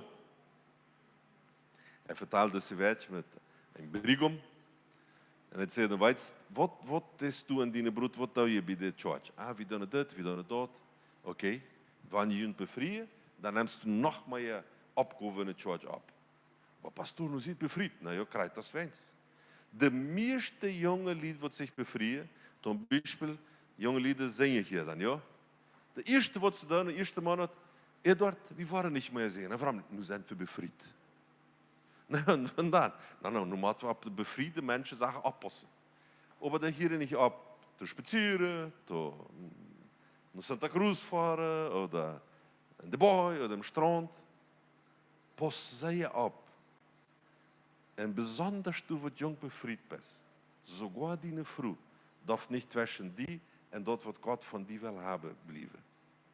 Wenn du die jong befriest und du das hier sehen, wenn du trittst von deiner Luna die Mehl und er sieht, konnte ich dort sagen, dort warst du mal mehr, dort wat ich sehr gut können. Wenn du trittst, Eduard, was noch kann ich bei dir machen? Du kannst bei Jesus als Maß halten, du kannst bei hier halb abbringen, du kannst hier das, du kannst hier predigen. Amen, jonge Lied. Amen, jonge Lied. Pastor, ich dachte, dann würde ich nicht mal mehr zur Church kommen, wenn ich befriedet. No. Dann kommst du überhaupt zur Church. Die Bibel sagt, dass es 3 Gruppen Menschen, die sehen, weißt, die haben Utrede gefunden, um da zu sein, wo der Leben Gott dann will. Und dann sagt der Vater, und hier fängt es an, wo das wirklich predigt will für die diesen Abend. Hier fängt es an, wo das die wirklich sein will. Dann sagt der Vater zu diesem Sinn Arbeiter, weißt du was, diese wollen nicht kommen. Das ist auch ein Kontakt für die Juden, aber da wollen wir dran nicht so. Da werden wir nicht... Da werden wir nicht hingehen. Ja. Was die Wiese will, pass auf, damit die Sache wird ein Segen für die sind. Die nicht stieren, dass du mit Gott in Kommunion bist. Mit Gott in Gemeinschaft bist. In Gemeinschaft bist. Aber hier sagt der Vater zu dem sie Arbeiter, weißt du was? Ja, Menschen wollen nicht kommen. Stell dir vor, manche Menschen wollen nicht. Können hier nicht mehr Menschen sein? Ja, bestimmt können. Manche wollen nicht. Und das soll hier sein. Und dann sagt er, weißt du was? Nu warst du gehen und nu warst du Menschen einladen. Du gehst auf ein Gas, du gehst in eine Stadt und du warst anfangen, die Menschen einzuladen. Und das wird sehr, sehr wichtig, meine Freunde, sehr wichtig. Und nu, ich möchte du die in diesem deiner seine Rolle que você entrasse no papel desse servo. Dass du die feststellst, in deiner seine Rolle zu sein. Krijgt zo. Daran seine steht zu sein. In seine steht zu sein. De Vater sagt, go op een gas, go in de stad en laat mensen aan. Wanneer de Bibel sagt, go op een gas in de stad, dan zegt er, laat mensen aan, wo du de Sprache kannst, mensen wo du kannst, mensen mit wem du sogar machst Szene. Und dann jetzt, dann fängst du an zu einladen. Freundschaft, Mitarbeiter, Freund, Menschen, wo du kannst, wo du die Geld fällst. Jetzt hier in Santa Cruz kannst Menschen, in Pailon oder hier in der Stadt, wo du wohnst, und lotst diese Menschen an. Die Bibel sagt, dass einer kommt und er sagt, Vater, ich habe hier zoals du mich siehst. Und das freut mich so sehr, wusste ich, Abraham und Tina, wusste ich, dass das ist möglich. Kriegt das dann, was Gott will? Manche Menschen denken, man wird niemals tjenen dan dat wat God wil. Ja, dat is möglich. Dat is möglich, bot du ein Leben en hier van leven God. Servo bom e fiel. Dat we kunnen hier gouden en truien deiner. Servo bom e fiel. Dat is möglich. Bot du laatst. Bot du laatst. En hij loopt tussen mensen en de mensen komen. Maar dan zit de vader, weet je wat? En hier wordt het werkelijk interessant. Zegt hij, weet je, het wil dat tu vader ruta jest. E agora você vai pelos vales. Nu was je echt in tol gaan. Nu és tu vida. En tu was de mensen dwingen. Vai constranger as pessoas. Je was ten bematar, a dwingen, joh. Du was de mensen dwingen dat ze nennen komen. Hast du doch mal in der Bibel gelesen? Wat de Bibel uns sagt, wie viel uns maglich mit der ersten Gruppe. Ja, das sind bekannte Menschen, die reden so wie, die sind so wie, der eet auch Tweibach so wie. Aber dann sagt der Vater, nu warst du runtergegangen. Und du warst wieder gehen. Und du warst da gehen, wo du nicht sehr ihren musst sein. Du warst mit anderen Menschen gehen und du warst die bedwingen. Essa palavra? Bedwingen, ja, aradei. Constranger. Du warst die bedwingen, damit die dem convite annehmen, de aanlouding annehmen. Nu vraag ik die. Wat bedeutet die força za entrar? Wat bedeutet den te bematen, aradei te bedwingen, ja. Wat bedeutet ein Mensch bedwingen tot deze Chance komen? Hast du mal daran gedacht? Waar we de mensen nu nemen, die komen met zich her. Zum Beispiel, ziet de Steiner, de Vater scheidt mij, en Jake, der ist von der letzten Kolonie, von der letzten Gas, vom letzten Haus, und der sitzt so da, ja, so ein bisschen muckig, aber sehr grob so und sitzt so, ja, Mensch, und er grüht mich ein bisschen von dem und ja, aber der Vater sagt, soll da hin.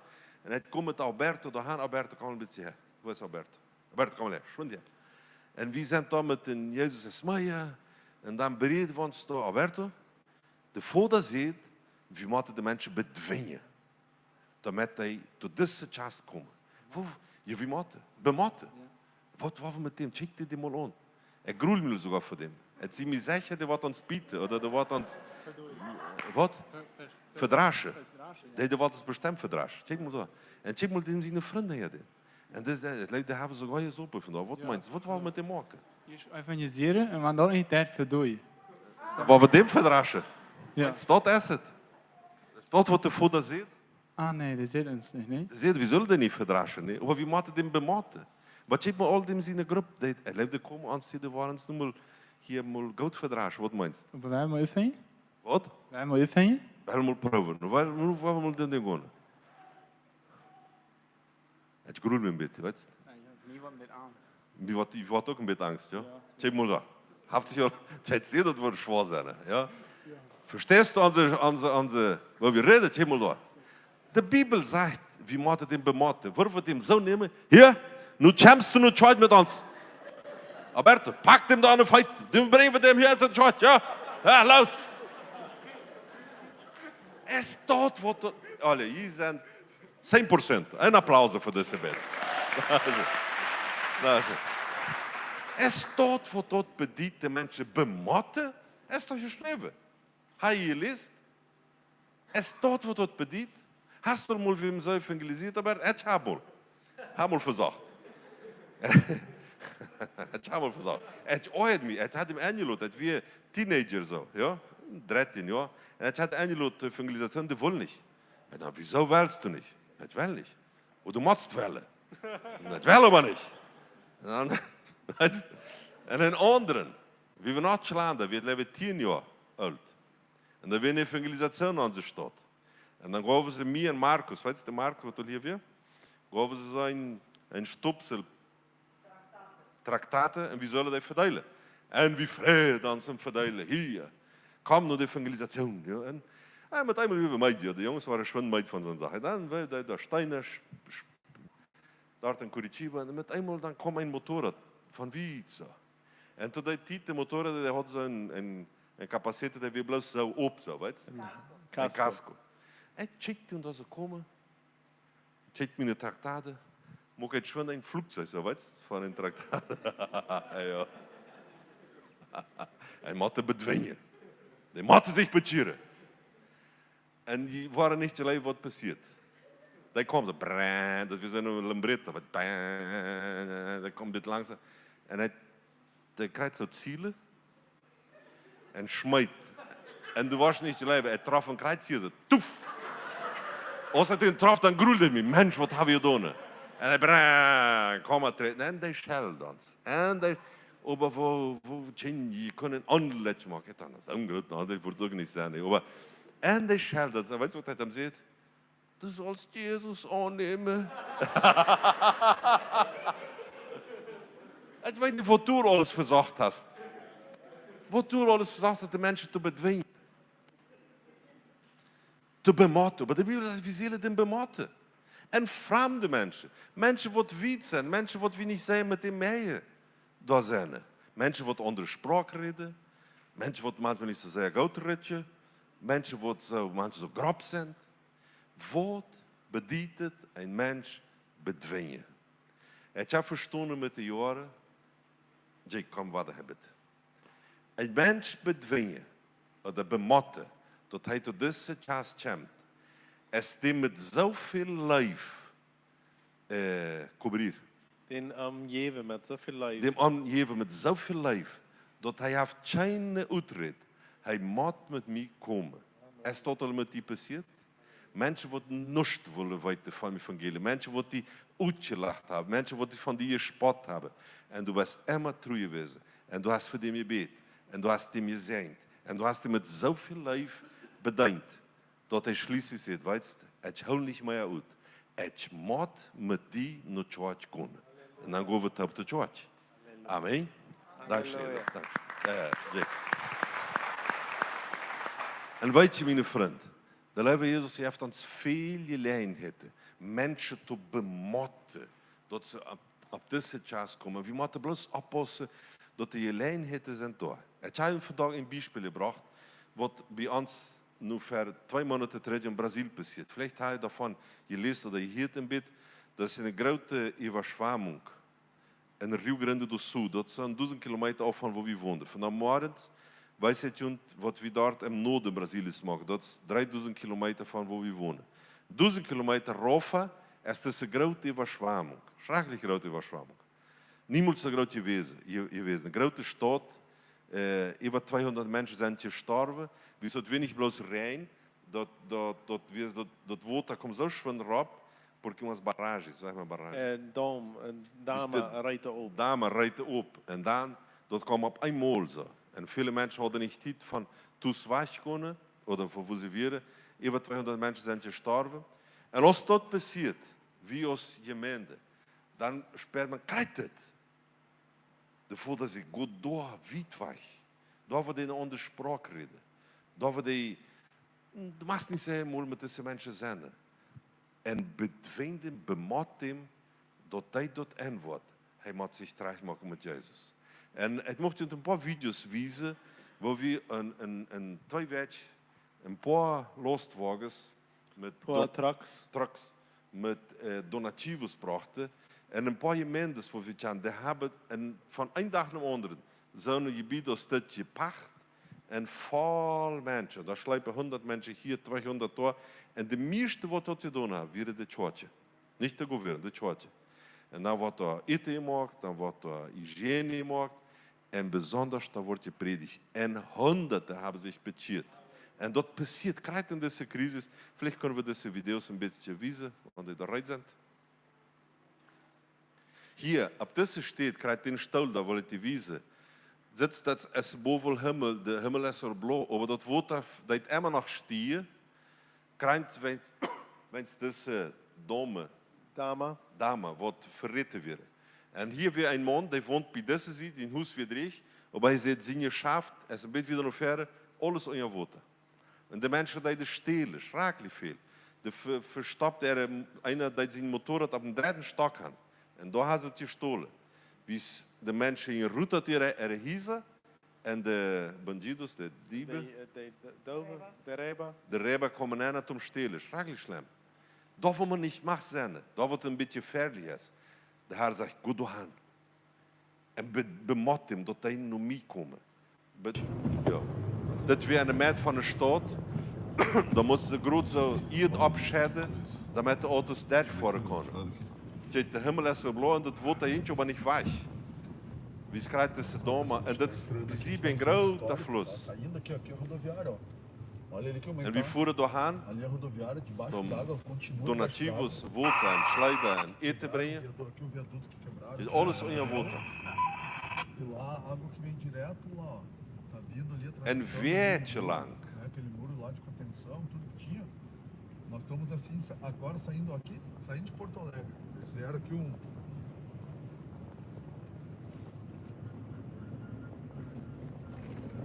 Meu Deus do céu. Dit is de rodoviária. Daar is de bus station. Ja, bus station. Aí, ó, Alles in je rodoviária de water. Porto Alegre. Próximo. Dan voeren we met een bus. En met ons truck. Dus bus staat in het chat en die blijft daar meestal een maand, leidt voor hem door. Die staat verder in het chat en hier en de mensen eten. Dan voeren we daar. We mogen eten voor, manchmal wird es über 500 Menschen den Tag. Aber das Wichtigste ist, wir dürfen den bemotten, dort sind nur Jesus kommen. Ja? Also dort wird nächster. Dat we bij ons en onze gemeente als we losvoeren.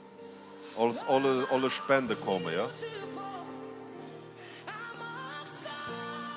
Zoveel weer spend, alles.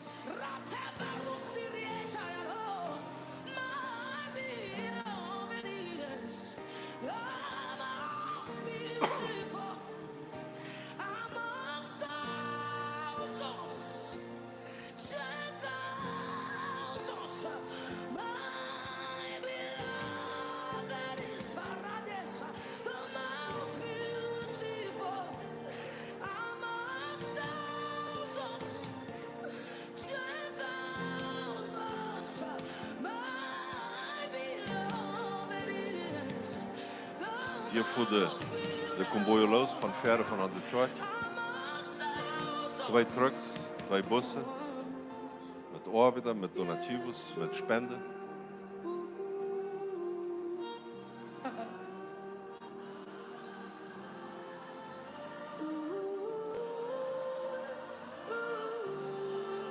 Met politie en alles voorgelaten. Ik vind dat ganz wichtig.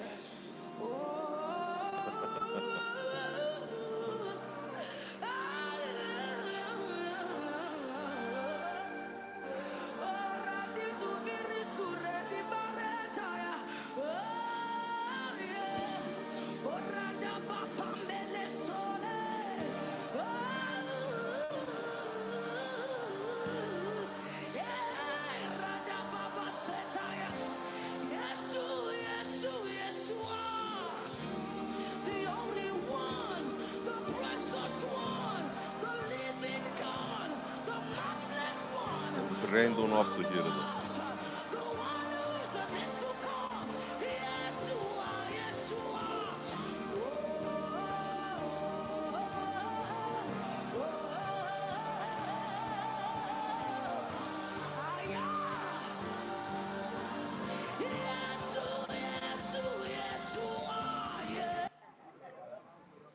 Dit weer dan nog de nächste race.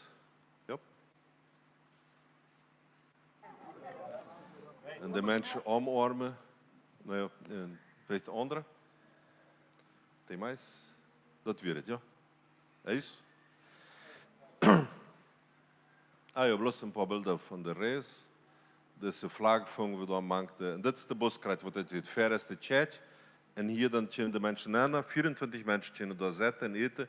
En we mogen eten sogar voor de politie. Die zijn dag zo hungrig, dat we nog niet te eten, komen ze alle bij ons eten. Ja? Dankeschön. Waarom weet je dit? De Herr zegt ons, go dort, wo du nicht magst zijn. Es ist so gemütlich bei dir, go dort, wo du nicht willst zijn. En dat we dat stunk alles zeggen, wie in een paar dagen, dit ganze water, dat is niet rennet wordt. Dat is alles griezet water, mensen worden krank. Go daar en bematte mensen dat hij naar Jezus komen. Mijn vriend, de Bijbel zegt ons, en dit is een tekst, dat de moment van des onkast komt. En dat vieren mensen op deze onkast. En het wil ons zeggen, dat waren meer mensen op deze onkast zijn als niet. Dat waren meer mensen im Himmel zijn als in de hel. Kannst du dat schrijven? Unser Gott wird nicht verlieren von unserem Feind. Er wird niemals verlieren von unserem Feind. Aber von da, es war da eine Gelegenheit, sei, Herr Jesus, scheid mich. Herr Jesus, ich will gehen, ich will da sein. Mir passiert das einmal, das ist mein zweiter letzter Punkt, oder der zweite letzte Punkt. Mir passiert das einmal, vielleicht hat das Juntor verteilt, ich weiß nicht. Aber die Bibel sagt, go und bedwing die Menschen, bemot die Menschen, dass die nur diese Chance kommen, damit die Menschen Jesus kennen. Mir passiert das einmal, dass ein paar von uns Evangelisten, Alberta, die deden ein, ich vertel das, Levitje, du travestie.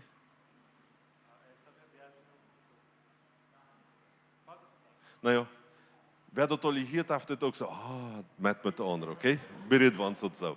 Wie wenn man alle wat als Pastor manchmal verjährt mal die Beispiele, was man hier heeft. Ja, aber das wäre uns so wichtig.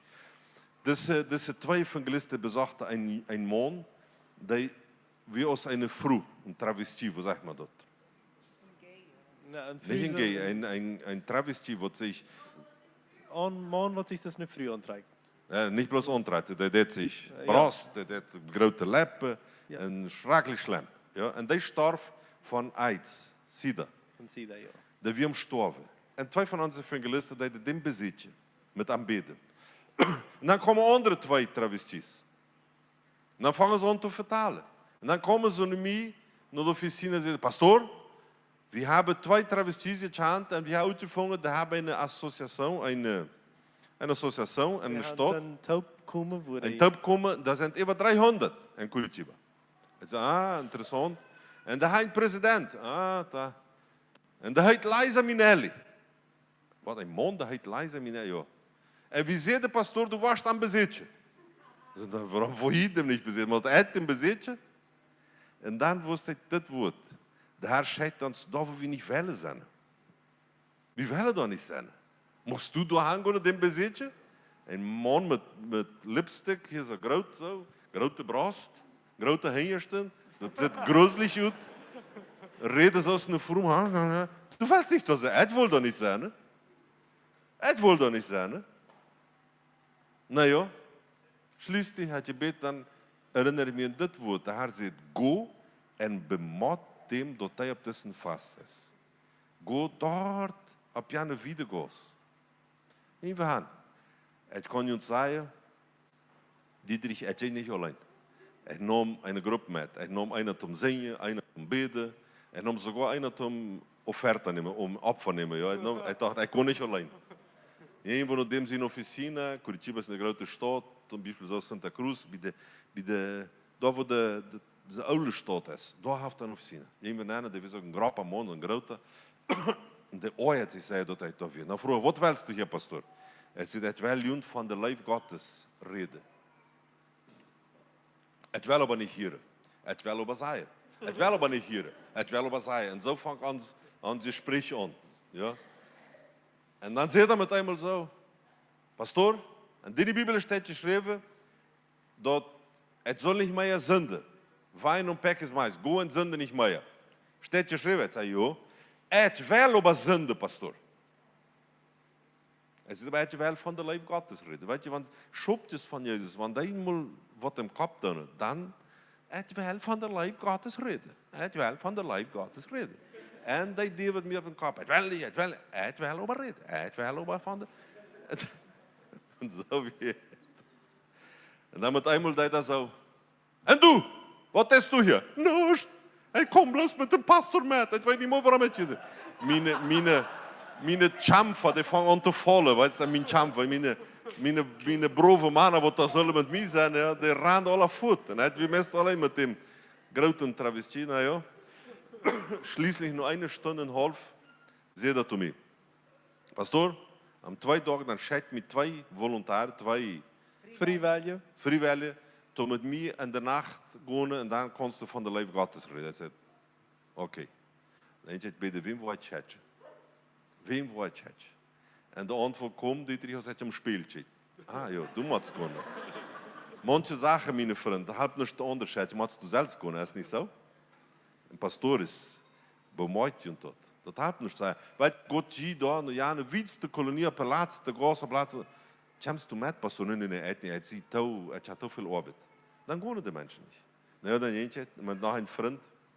Hij zegt, ik kom met die met. Dan nemen we de hand, die man die weer zo beter. En zo bezit, dat is een grote man. Dan zegt hij, oh, je bent gekomen. Hij zegt, ja, we zijn hier, we willen van de lijf Gottes reden. En dan nemen we een auto van de regering. En dat had zo'n, en hier zijn de Tjechen zijn niet hier, dat had zo'n grote toos vol van preservativos, zeg maar. Condones. Condones. Dat is een toos vol. En dan hebben we een auto binnen. Met mijn vriend. Nou ja, en de chauffeur, die we ook zo bezitten, die voer op 100 per stunde in de stad los. Ik dacht, mens, wat doe je in deze auto? We waren hier taubdeveren, dan staan we hier alle. De nächste dag is in de Zeitung geschreven, Pastor stofft en travesties in auto vol condones over een kop. En hij vangt het aan te denken. En dan kon het zijn, manche Schwester van de church. Het wist, Pastor, dat we een onverschämt. Het wist. En hij vangt deze zaken te denken. En dan zei de Heilige Geest, pocket me, waarom vangst je niet voor hem te bidden? En dacht hij, nee, het is beter wie bidden voor hem. En hij vangt, en hij was zo beter, das man. Zo beter. En dan helpen, en dan verstond het, als we bij de eerste soortje door aanhielden.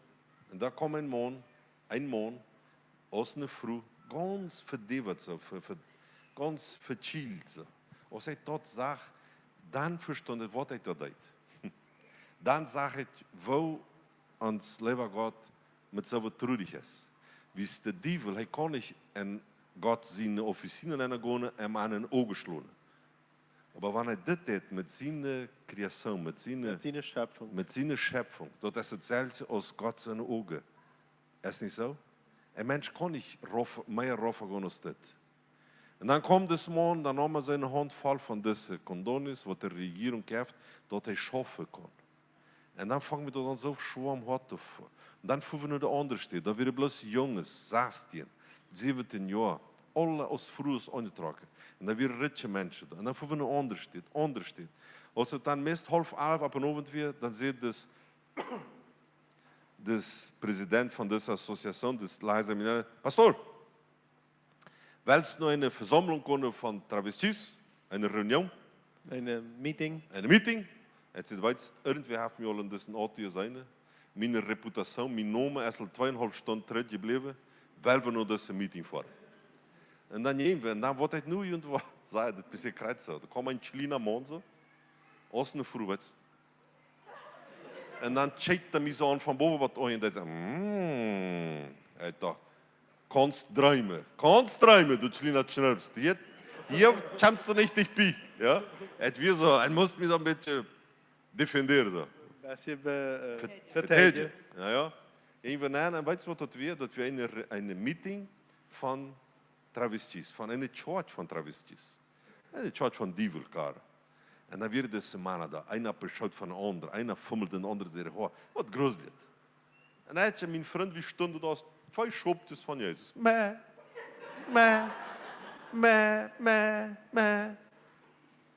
En dan zegt de president, weet je, het bracht een pastoor wat ons vandaag wat zei.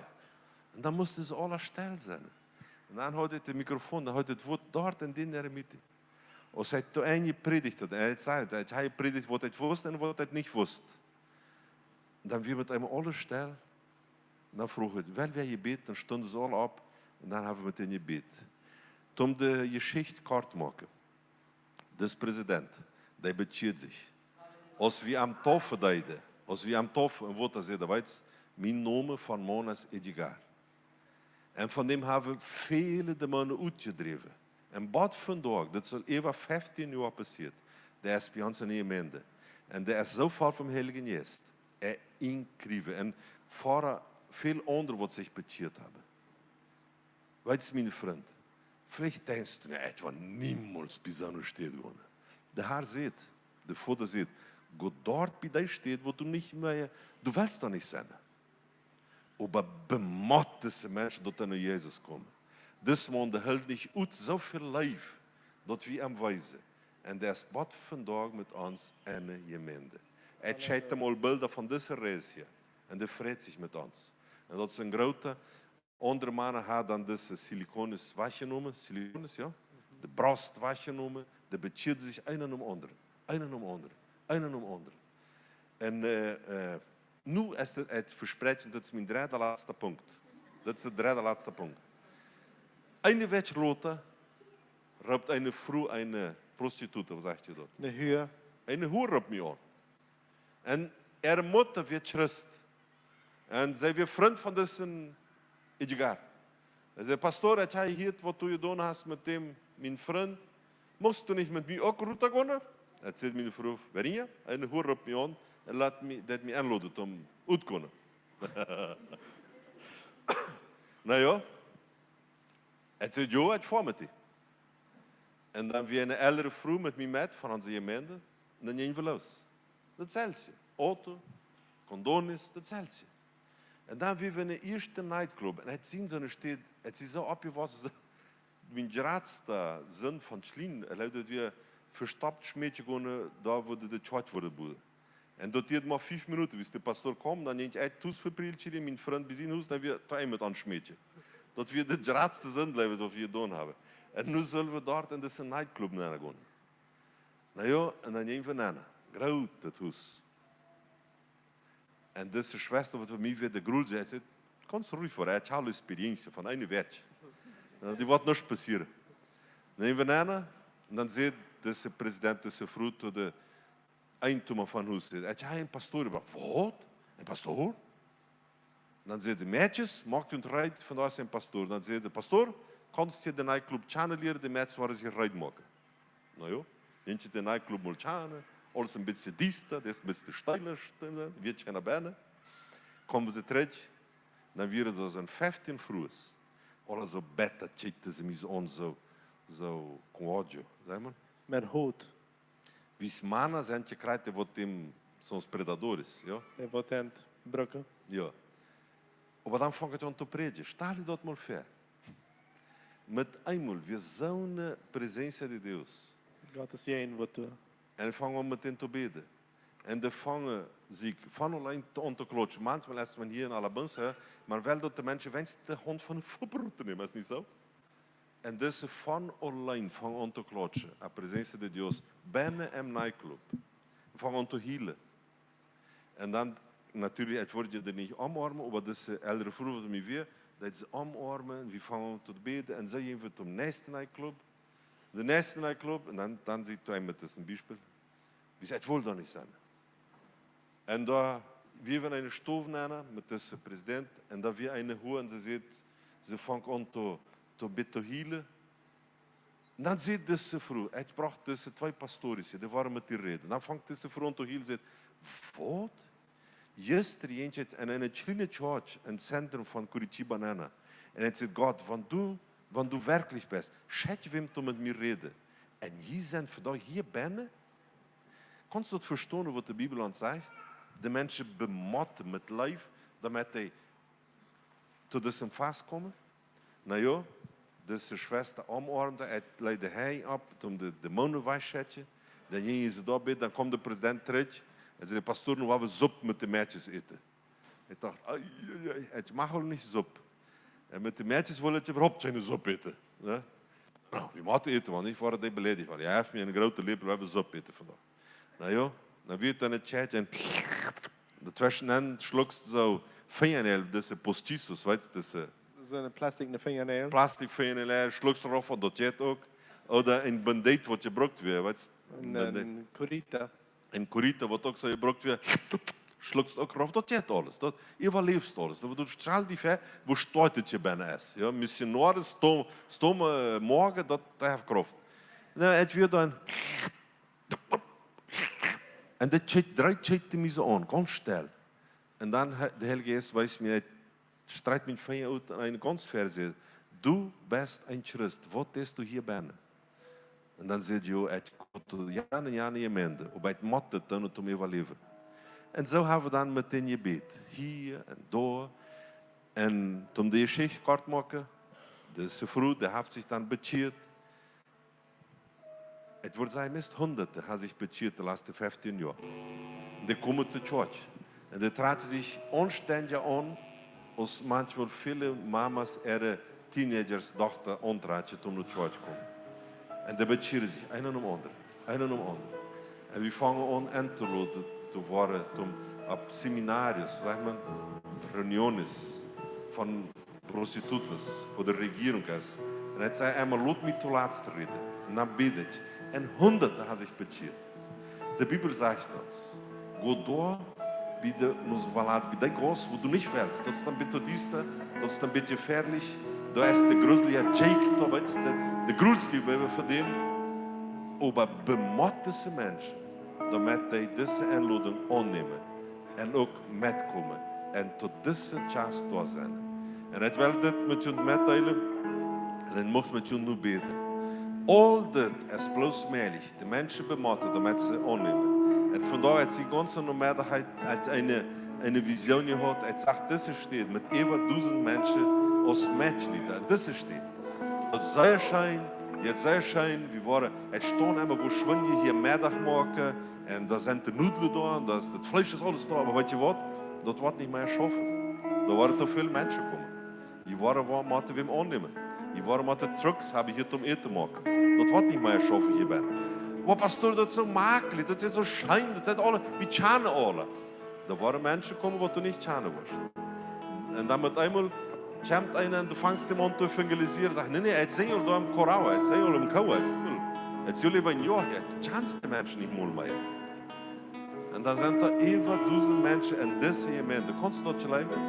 Das steht, es ist eine sehr prophetische Stadt, diese Tage sind sehr prophetisch. Und es kann über 1000 Lieder sein in dieser Church. Und wer mag das? Der Heilige Geist. Und er bedwingt uns, damit wir gehen und die Menschen einladen. Die Menschen kommen nicht von allein. Hast du die Meinung? Die meisten kommen nicht von allein. Wir müssen dem umarmen. Und wir müssen bringen. Und du wirst anfangen zu beten, anders dieser Sonntag. du warst nicht bloß mein Sonntag beten, Herr, segne mein Sonntag.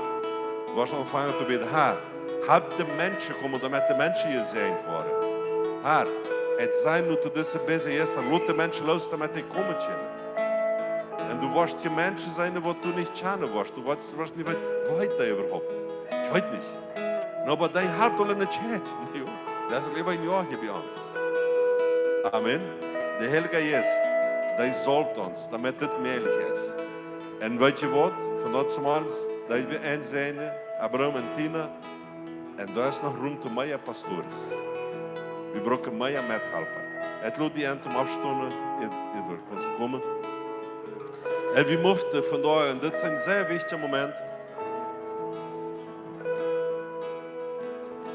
het had de gelegenheid, Rainer Bonke te kennen, de grote evangelist.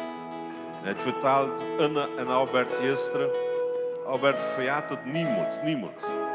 Want du wil predigen is, du bidst voor de mensen vrij, du bidst voor de mensen gezond worden, du hebt de gelegenheid tot met de raad worden, du predigt het woord. Maar wanneer de laatste dag is, de laatste meeting, de laatste verzameling, dan bid je met de mensen de Heilige Geest. En dat wordt nu passeren. En er worden nieuwe gaven komen. Du wordt niet in tongen reden, was in tongen reden. Was visionen hebben, engels zijn. Best du rijdt dat dan? Het wel met die beden. Het mocht van het meilig is. Dat de ogen toe magst. En dit is de laatste minuut wat we hier zijn. In wie is dan als we wieder? Pas op die leven op. Verjaat een beetje, wie beziep die is. Verjaat een beetje. Wat du morgen moet maken, wat du vandaag nog eten wilt, verjaat het alles een beetje. En wanneer du wilt, maak die ogen bij touw, het wel met die beden. We waren alle touw beden. En dan kan het licht aanlaten. Bitte laat het licht aan. 1, 2, 3, licht aan. Ja, dankjewel. Het weet je dat je dat met leven, maar het mag helemaal zijn wat passiert. Dan hebben we het wel ella, weet niet. E bora bem. Pai Celestial, Voor hem Himmel, obrigado por essa noite. dankzij voor de avond. Obrigado por cada irmão que aqui está. Dankzij voor iedere broeder en zuster Desde o wat hier mais is. novo ao mais idoso. Van de jongste tot de Obrigado por oudste. essa festa. Dankzij voor het feest. Obrigado, Senhor Jesus, porque estás aqui. Dankzij Jezus dat u Eu hier sei que o bent. Senhor começa a nos tocar nessa hora. En ik weet u vangt ons A tua glória está onderscheiden nesse lugar. nu. Die heiligheid O is teu hier. fogo, Espírito Santo, Die está aqui. vuur van Heilige Jezus is Espírito hier. Santo, o Senhor está aqui. Heilige Jezus, u Eu bent peço que o hier. Senhor comece a tocar as vidas que aqui estão. Ik bid dat u nu mag Senhor Jesus, eu oro para que o Senhor batize com o Espírito Santo homens e mulheres nessa noite. Que venha o poder da tua glória, Espírito Santo, da tua presença, o peso da tua presença sobre cada homem, cada mulher, cada jovem. Eu declaro que essa é uma noite profética. É uma noite de dizer sim para o Espírito Santo, para a obra de Deus. É uma noite de dizer sim para o Senhor Jesus, para o seu chamado. Essa é uma noite de receber poder. É uma noite para receber autoridade. Para ir pelas ruas e constranger as pessoas com amor para virem participar dessa grande festa, as bodas do Cordeiro.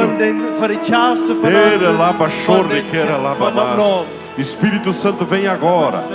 Vem agora, Espírito Santo.